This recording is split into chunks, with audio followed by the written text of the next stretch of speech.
Si gadis malang tampak kebingungan saat melihat gambar hati yang terlukis jelas di pipi sang duk. Ia tidak mengerti mengapa simbol semacam itu bisa muncul di wajah seorang pria yang selama ini dikenal dingin dan berwibawa. Namun, dalam hati kecilnya, ia merasa bahwa tanda hati itu terlihat cukup cocok, bahkan manis, untuk seseorang seperti sang duk. Walau begitu, ia buru-buru menepis pikirannya. Sekarang bukan waktunya untuk larut dalam hal-hal tidak penting. Ia harus fokus mencari tahu makna di balik petunjuk dari sistem. Kenapa ada tanda hati di pipi sang duk? Tanpa ragu lebih lama, si gadis malang pun memberanikan diri mendekat dan mencium tepat di gambar hati yang terpampang di pipi sang duk. Namun, seketika setelah ia melakukannya, perasaan menyesal dan ketakutan langsung menyelimuti dirinya. Ia merasa sangat bodoh, begitu mudahnya ia mengikuti perintah dari sistem yang entah datang dari mana dan terasa seperti sistem iblis yang mempermainkan hidupnya. Sang duk menatapnya dengan ekspresi datar, lalu membuka mulut dan berkata dengan tenang namun menusuk. Wajahmu terlihat sangat aneh, seperti seekor katak yang terjepit. Terkejut dan malu bukan main, si gadis malang langsung memeluk sang duk erat-erat, seakan ingin menutupi wajahnya dari dunia. Di dalam pelukan itu, ia mencoba menenangkan dirinya sendiri, mengingatkan bahwa semua ini hanyalah ujian yang harus ia lewati demi masa depan. Ini adalah satu-satunya petunjuk dari sistem yang bisa ia andalkan saat ini. Setelah itu, ia berusaha mengalihkan fokus. Ia tahu bahwa langkah selanjutnya adalah membujuk sang duk agar mengizinkannya menyentuh buku tua yang sangat ia incar. Tiba-tiba terdengar suara lirih dan lembut dari mulutnya, memanggil, "Papa," dengan nada manja yang ia sendiri tidak yakin dari mana datangnya. Sang duk menatapnya dalam diam. Dengan suara yang dibuat semanis dan selucu mungkin, si gadis malang memohon, berjanji bahwa ia akan sangat berhati-hati jika diberi kesempatan untuk membaca buku itu. Ia mulai menangis pelan, mengatakan bahwa ia merasa sangat kasihan pada buku itu, yang telah dibiarkan tertidur selama ratusan tahun tanpa pernah disentuh. Sang duk menatapnya lekat-lekat, matanya tampak menilai tanpa berkata apa-apa. Melihat hal itu, si gadis malang mencoba kembali meyakinkannya dengan penuh semangat bahwa ia akan menjaga buku itu sebaik mungkin, bahkan membacanya perlahan agar tidak merusaknya. Ia menatap sang duk dengan mata memohon, wajahnya dipenuhi harapan dan tekad. Tatapan sang duk tiba-tiba berubah menjadi sangat intens. Sesaat kemudian, sesuatu terjadi, sesuatu yang tidak bisa dijelaskan. Si gadis malang terdiam, merasakan tekanan di tangannya, seolah sang duk sedang menahannya lebih kuat dari sebelumnya. Ia mulai diliputi kecemasan. Jangan-jangan sang duk ingin menghancurkan tubuh kecilnya karena menolak permintaannya? Dalam hatinya, ia menjerit minta tolong, berharap ada seseorang yang menyelamatkannya. Namun, saat itu pula, tanda hati yang tadi sempat menghilang kembali muncul, dan kali ini dalam jumlah yang jauh lebih banyak. Si gadis malang memandang sang duk dengan pandangan penuh kebingungan dan ketakutan. Ia benar-benar tidak tahu apa arti dari kemunculan banyaknya tanda hati itu. Di titik ini, bujukan lembut tidak lagi berhasil. Ia pun nekat meraih wajah sang duk, menggenggamnya dengan kedua tangan mungilnya sambil kembali memanggil, "Papa," dengan suara yang hampir putus asa. Karena sudah tidak tahu harus berbuat apa lagi, ia pasrah. Ia hanya bisa melakukan apa yang diminta oleh sistem, demi keselamatan dan kelangsungan hidupnya. Tanda-tanda hati itu terus bermunculan seolah memberi isyarat kuat bahwa ia harus segera bertindak. Dengan segenap keberanian yang tersisa, si gadis malang kembali mencium pipi sang duk, kali ini dengan keyakinan yang lebih dalam. Ia menutup matanya rapat-rapat saat melakukannya, menahan degupan jantung yang semakin cepat. Pelukan sang duk yang semula terasa menyiksa dan membuatnya hampir tak bisa bernapas, perlahan mulai melonggar. Sang duk bahkan terlihat terpaku saat si gadis malang mendaratkan ciumannya. Setelah itu, si gadis malang tertawa kecil dengan penuh rasa bahagia, menatap wajah sang duk dengan riang. Sementara itu, sang ajudan yang berdiri di kejauhan mulai panik. Ia menyadari bahwa pipi atasannya yang selama ini dijaga kehormatannya, kini telah dicium oleh seorang gadis kecil. Namun, wajah sang duk tetap dingin, tanpa ekspresi sedikit pun. Anehnya, bagi si gadis malang, wajah tanpa ekspresi itu justru terasa lebih hangat dan menenangkan daripada sebelumnya. Dengan wajah sedikit canggung, ia berharap bahwa retakan yang mungkin ada di hati sang duk perlahan akan terkikis. Tak lama kemudian, cahaya putih yang sangat terang tiba-tiba menyelimuti tubuh sang duk dan si gadis malang. Cahaya itu begitu menyilaukan hingga membuat si gadis malang berteriak panik dalam pelukan sang duk. Namun, keanehan terjadi. Tidak ada apa-apa. Ia terdiam sejenak dan menatap sang duk dengan bingung. Saat itu ia menyadari, buku yang ia cari kini sudah berada di tangan sang duk. Sementara itu, sang ajudan tampak sangat panik, sampai berteriak, "Yang mulia," karena tahu betapa berharganya buku itu. Melihat buku yang selama ini ia impikan kini ada di depan mata, si gadis malang merasa sangat bahagia. Ia langsung mencoba meraihnya.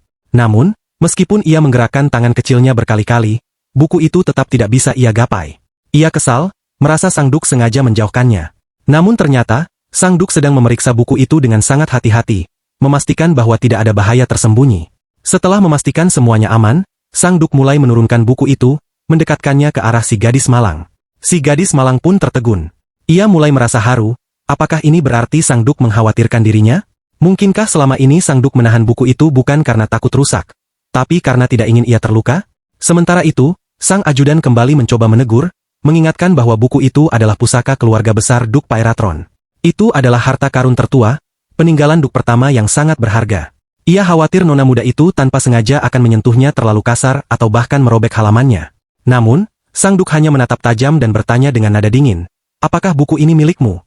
Ajudan itu langsung diam, tidak tahu harus menjawab apa. Dalam hati, si gadis malang bersorak kegirangan. Iya, itu milik papaku. Batinnya dengan penuh semangat, seakan ingin menegur ajudan yang terlalu banyak bicara. Lalu, si gadis malang kembali mencoba menyentuh buku itu. Namun, Sang Duk masih menariknya sedikit menjauh. Tanpa putus asa, ia menatap Sang Duk dengan wajah bahagia dan lucu, lalu memuji, "Papa adalah yang terbaik di dunia." Namun, Sang Duk menatap si gadis malang itu dengan tajam, tatapan yang menusuk seolah ingin membaca isi hatinya. Ia lalu bertanya dengan suara dingin, "Apa maksudmu dengan terbaik itu?" Tentu saja, si gadis malang segera membenarkannya sambil menunduk gugup, "Papa, ya, papa terbaik." Dengan penuh kegugupan, si gadis malang terus-menerus mencoba mengalihkan perhatian Sang Duk dari buku yang dipegangnya. Ia berusaha merebutnya perlahan, namun tubuhnya gemetar hebat karena tekanan yang begitu kuat. Sayangnya, usahanya sia-sia. Ia tetap tidak bisa menjangkaunya. Hal ini membuat si gadis malang merasa frustasi dan kesal dengan tindakan Sang Duk yang seolah sengaja menguji kesabarannya.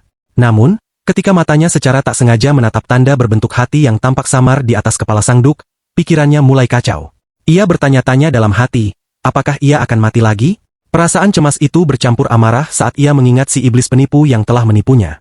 Dengan tekad yang membara, ia berjanji dalam hati bahwa jika suatu saat ia bertemu lagi dengan si iblis itu, ia tidak akan ragu untuk membunuhnya. Tanpa pikir panjang, ia pun langsung mencium pipi Sang Duk sekali lagi, membuat pria itu terdiam dan segera mengalihkan pandangannya dengan gugup. Sementara itu, si gadis malang dalam hatinya bertanya-tanya apakah Duk Tirani ini diam-diam senang dengan ciuman dari putrinya. Ia lalu memperhatikan ekspresi Sang Duk yang tampak sedikit lebih santai daripada sebelumnya. Meskipun perasaan gugup dan takut masih menyelimutinya, ia merasa sangat senang karena berhasil menyentuh buku itu. Ketika jarinya menyentuh sampul depannya, tiba-tiba cahaya terang memancar dari permukaannya. Seketika, kekuatan dahsyat menyambar dirinya, membuat tubuhnya tersentak, matanya terbelalak, dan pikirannya dipenuhi dengan rasa heran. Tak lama kemudian, suara sistem bergema di dalam kepalanya, memberitahu bahwa ia telah memperoleh media pemanggilan.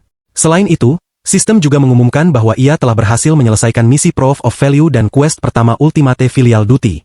Sebagai bentuk apresiasi, ia menerima hadiah berupa 500 uang tunai. Tak hanya itu, sebagai hadiah tambahan, sistem juga memberikannya tiket penarikan undian sebanyak 5.000. Si gadis malang merasa hatinya dipenuhi kegembiraan dan rasa lega. Ia memeluk buku itu dengan erat, seolah buku tersebut adalah harta karun yang paling berharga dalam hidupnya. Dalam hati, ia berpikir bahwa akhirnya ia berhasil lolos dari krisis hidupnya kali ini. Kebahagiaannya semakin bertambah saat menyadari bahwa ia mendapatkan tiket penarikan sebanyak itu. Uang dan hadiah lainnya membuat hatinya melompat kegirangan. Siapa sih wanita yang tidak suka uang tunai? Pikirnya dalam hati, sambil tersenyum kecil. Di sisi lain, Viscount Erkel, ajudan utama Sang Duk Pairatron, mulai memperlihatkan kekaguman terhadap si gadis malang. Reaksi yang cukup mengejutkan bagi gadis itu.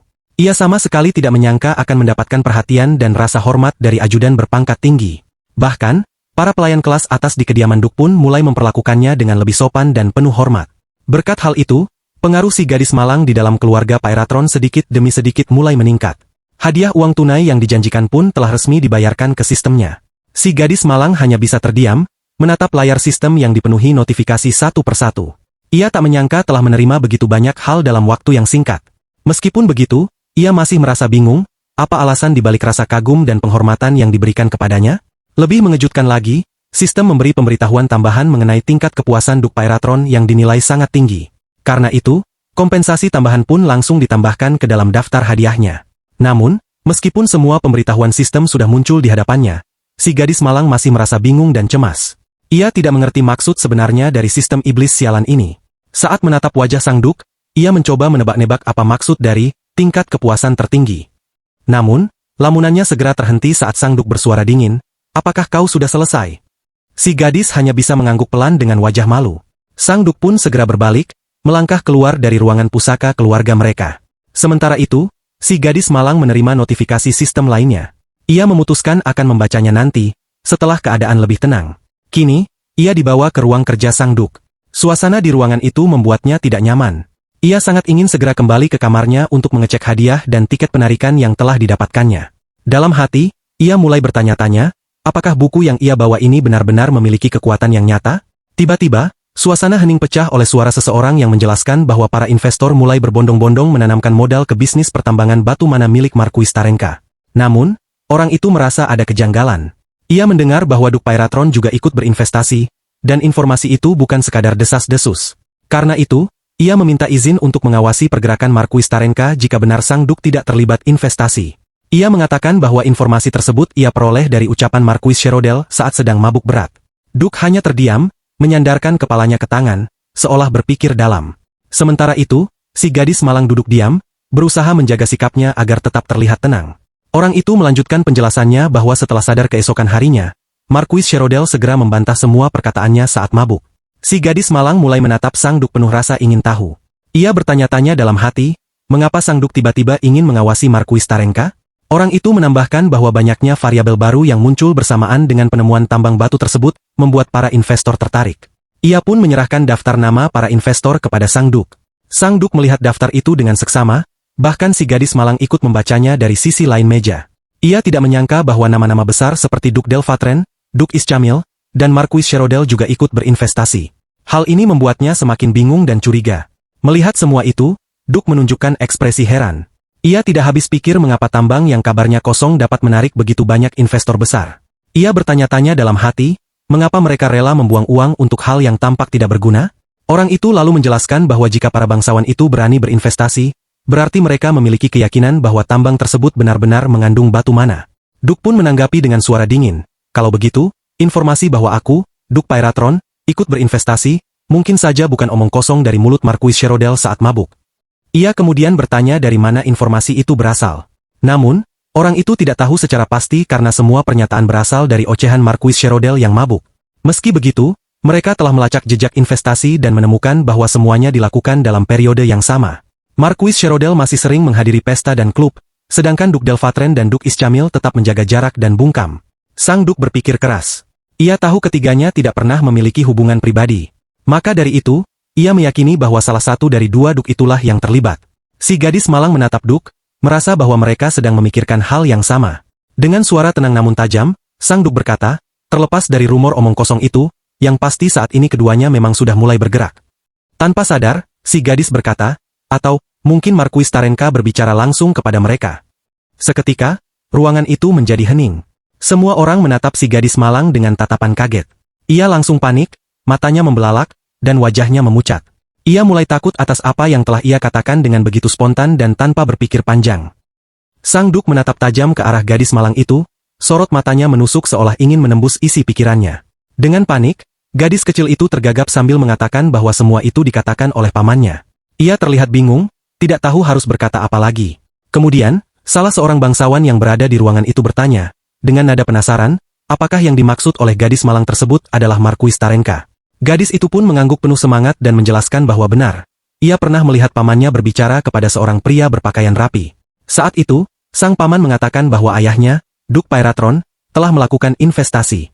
Gadis itu hanya menyampaikan apa yang pernah dilihat dan didengarnya secara langsung, karena terlalu aneh jika seorang anak kecil bisa mengarang hal seperti itu.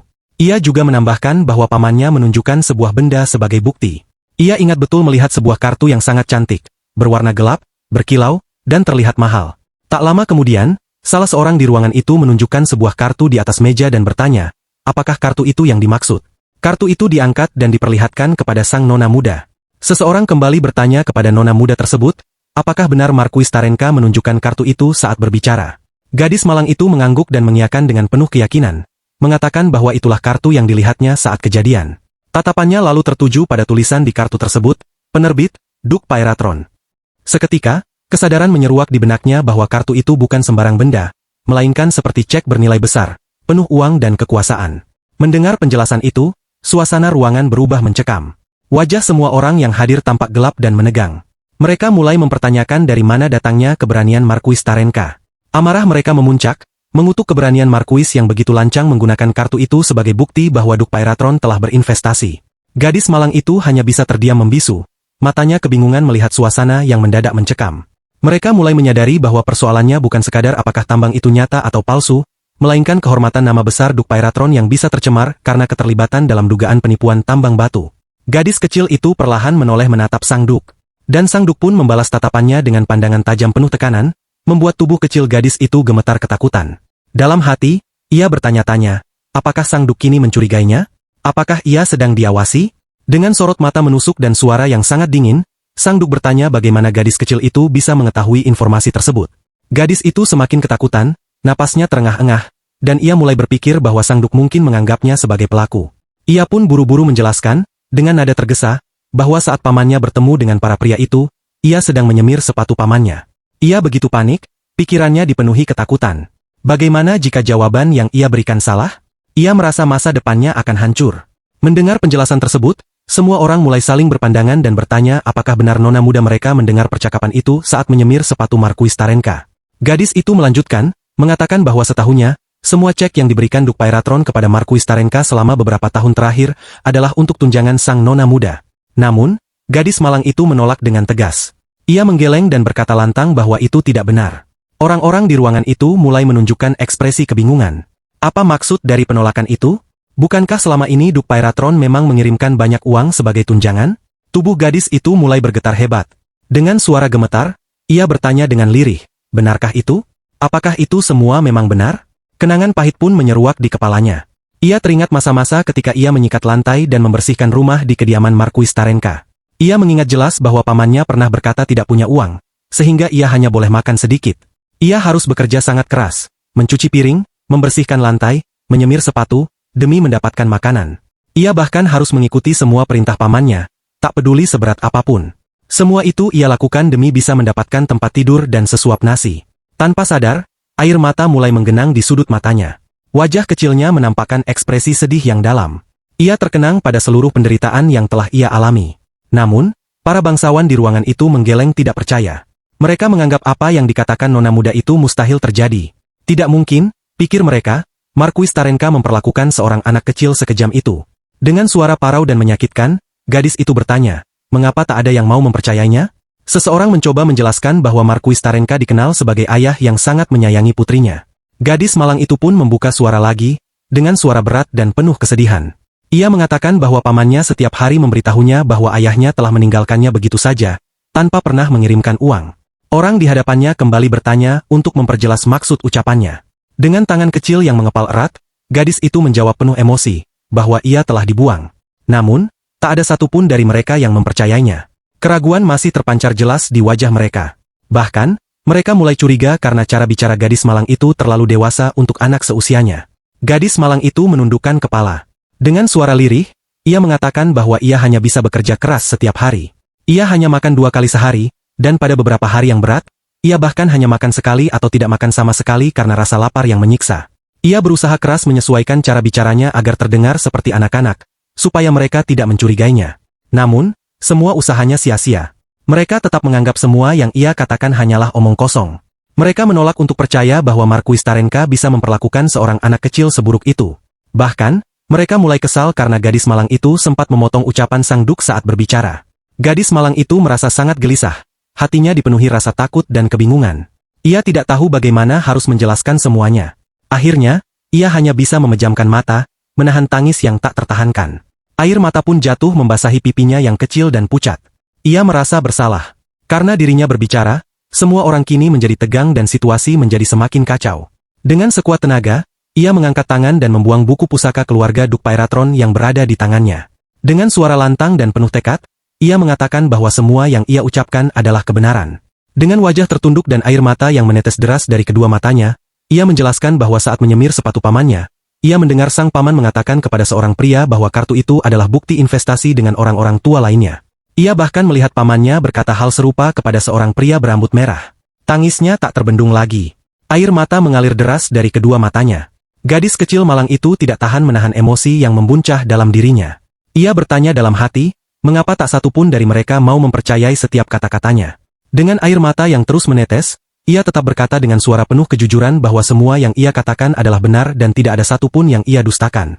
Namun tiba-tiba, suara dingin dan penuh wibawa terdengar memerintahkan semua orang untuk berhenti. Dengan wajah penuh amarah dan mata setajam pisau, Sang Duk bertanya siapa pria yang berani menginterogasi gadis malang itu. Gadis malang itu terdiam seketika, terkejut dan kebingungan. Bukankah yang pertama kali menginterogasinya adalah Sang Duk sendiri?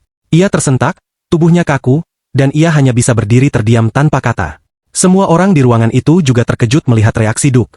Mereka hendak menjelaskan bahwa mereka hanya ingin membantu memahami lebih lanjut, namun aura kuat yang terpancar dari Sang Duk membuat seluruh ruangan terasa penuh tekanan. Bahkan gadis malang itu pun hanya bisa terdiam membisu, tak mampu berkata apapun lagi. Orang itu sebenarnya bukan tidak ingin bicara, melainkan tidak mampu mengucapkan sepatah kata pun. Hal itu bukan karena keengganannya, tetapi karena kekuatan magis Sang Duk yang mencekik tenggorokannya dengan begitu kuat, hingga membuatnya lumpuh dalam keheningan yang menyakitkan.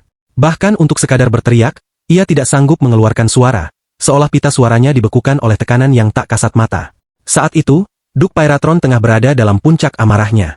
Raut wajahnya menggambarkan kekesalan yang mendalam, dan cengkeramannya yang kuat diarahkan kepada pria yang sebelumnya berbicara dengan sembrono. Dengan nada dingin yang menusuk, Sang Duk berkata tegas agar orang itu tidak banyak bicara dan menahan lidahnya. Sementara itu, si gadis malang hanya bisa terpaku. Matanya membelalak, tubuhnya gemetar, dan bibirnya tak mampu mengucapkan satu kata pun saat menyaksikan kondisi pria yang telah menginterogasinya dengan agresif. Dalam diam, ia menyimpan ketakutan yang mendalam, tak tahu harus berbuat apa. Kemudian, Sang Duk mengayunkan tangannya ke depan dengan gerakan tegas dan penuh tekanan. Tangannya bergerak menuju wajah si gadis malang, seakan hendak menghapus kenangan atau menyegel sesuatu. Dalam suaranya yang dingin dan tegas, ia berkata bahwa kenangan yang tak berguna itu harus dilenyapkan. Namun, tepat sebelum tangannya menyentuh wajah si gadis, gerakannya terhenti. Tangan Sang Duk bergetar hebat, dan ia tampak seolah kehilangan kendali atas niat awalnya. Melihat hal itu, si gadis mulai bertanya-tanya dalam hati, apakah Sang Duk sedang mengalami konflik batin? Apakah ia merasa khawatir? Melihat tangan Sang Duk perlahan menjauh, si gadis pun menjerit dalam hati, berharap tangan itu tidak pergi. Dengan refleks yang cepat, ia meraih tangan Sang Duk dan menggenggamnya erat. Seketika, aura yang semula menyesakan dan mencengkeram atmosfer di sekitarnya menghilang seperti kabut tersapu angin. Sang Duk pun memandangi si gadis malang itu dengan tatapan yang sulit diartikan, lalu mengangkat tubuhnya dengan lembut. Saat itu, lengan baju si gadis melorot sedikit, membuat Duk Pyratron berkata bahwa ia perlu mencari penjahit untuk memperbaiki pakaian gadis itu. Ucapannya disampaikan sambil menyentuh tangan si gadis dengan penuh perhatian, yang langsung membuat gadis itu terkejut dan sedikit tersipu. Semua orang yang berada di sekitar mereka mendengarkan perkataan Sang Duk dengan penuh takzim, tidak ada yang berani menyela. Masih memangku si gadis malang dengan sikap yang terkesan protektif, Sang Duk melanjutkan kegiatan agendanya. Ia mengelus kepala gadis itu dengan lembut, seolah memberi ketenangan di tengah badai emosi. Sentuhan itu membuat pipi si gadis memerah, rasa malu menyelubungi dirinya. Malam pun semakin larut, dan suasana berubah menjadi hening dan syahdu. Akhirnya, kaki si gadis malang pun mulai bergerak pelan, menandakan kesadarannya mulai kembali. Tanpa disadari, kini dirinya telah berada di atas tempat tidur yang empuk dan hangat. Ia kebingungan, bagaimana bisa ia berpindah ke kamar tidur padahal beberapa saat yang lalu dirinya masih berada di kantor Sang Duk. Ia mencoba mengingat, lalu menebak mungkin pelayan pribadinya, Ana, yang membawanya ke kamar. Namun, ia juga merasa aneh karena tidak melihat sosok para pelayan senior yang biasanya muncul tiba-tiba, seperti bayangan hantu. Suasana yang tenang dan sunyi ini justru memberikan rasa aman yang langka. Dalam keheningan itu, ia menatap ke arah sebuah buku pusaka keluarga yang begitu tua. Rasa ingin tahunya muncul. Ia ingin melihat seperti apa sejarah Adipati Pyratron yang pertama. Tapi saat memperhatikan buku itu lebih dekat, kondisinya tampak mengenaskan. Kulit luarnya sobek, kertas-kertasnya kusut, dan warnanya pudar, nyaris seperti sampah yang tak berguna. Meskipun hatinya diliputi kekhawatiran, ia tetap memberanikan diri untuk memegang buku itu. Ada keraguan yang besar di hatinya. Bagaimana jika buku itu hancur saat dibuka? Bagaimana jika halaman-halamannya berserakan seperti abu? Namun, ia tidak punya pilihan lain. Ia harus mengetahui isi buku itu, dan harus segera. Dengan napas tertahan dan ekspresi waspada di wajahnya, ia perlahan membuka buku itu. Tiba-tiba, cahaya keemasan muncul dan menyelimuti seluruh ruangannya. Si gadis malang terkejut, matanya membelalak saat melihat aura bercahaya yang mengambang di hadapannya. Penasaran dan terdorong oleh naluri, ia mencoba meraihnya. Saat tangannya menyentuh aura itu, cahaya emas menyebar dan memenuhi ruangan dalam sekejap. Sebuah simbol misterius pun muncul di atas buku tersebut. Simbol itu memancarkan aura suci yang memikat. Buku yang semula usang kini tampak seperti baru, bersih, dan megah, seolah diperbaiki oleh sihir ilahi. Gadis itu memegang buku tersebut, terpesona oleh perubahannya. Ia bertanya-tanya dalam hati, apakah buku ini rusak sebelumnya? Namun sekarang, tampilan buku itu jauh lebih bersih dan elegan. Ia merasa cemas, karena buku ini bukan sembarang buku. Buku ini adalah segel, harta karun Adipati pertama, sekaligus media pemanggilan yang sangat penting. Namun, karena semuanya sudah terjadi dan tidak bisa diubah, ia memutuskan untuk menunda kekhawatirannya. Ia lalu membuka buku itu, ingin melihat isinya secara langsung. Saat itu juga, cahaya terang yang intens muncul dari dalam buku, seolah membawa dirinya ke dimensi lain, di antara bintang-bintang yang bersinar di luar angkasa. Sebuah sistem tiba-tiba muncul dan menyampaikan bahwa ia telah meminjam kekuatan dari para dewa. Menyaksikan hal tersebut, si gadis malang menjadi murung. Ia mulai bertanya-tanya, apakah buku ini sebenarnya digunakan untuk menyegel iblis? Atau, mungkinkah ini adalah sarana pemanggilan untuk membangkitkan iblis? Namun, suara dari tempat lain, yang berasal dari sosok yang mengaku bukan iblis, muncul dan menyanggah dengan tegas. Ia mengatakan bahwa dirinya bukanlah iblis seperti yang disangka. Meski masih diliputi keraguan, si gadis tetap memutuskan untuk membaca isi buku itu. Ia merasa bahwa ini adalah sebuah kemajuan luar biasa yang tidak bisa diabaikan. Namun, begitu membuka dan melihat isinya, ia terdiam. Amarah membuncah dalam dadanya. Semua hal yang tertulis dalam buku itu. Lalu, sistem kembali muncul dan memberi informasi bahwa segel media pemanggilan telah diangkat. Pembatasan terhadap penggunaan atribut rush dan cache telah dicabut sepenuhnya. Si gadis malang pun terdiam, tidak percaya dengan apa yang baru saja ia lihat. Dunia di sekelilingnya seolah berubah, dan hatinya dipenuhi oleh berbagai pertanyaan yang belum terjawab. Salam sehat teman-teman channel Manhwa MFA. Dukungan dan support dari kalian adalah suatu kehormatan bagi saya untuk tetap semangat membuat channel ini makin maju. Subscribe, like, dan komentar kalian sangat saya nantikan. Semoga Anda dan keluarga Anda selalu diberikan kesehatan lahir dan batin. Terima kasih.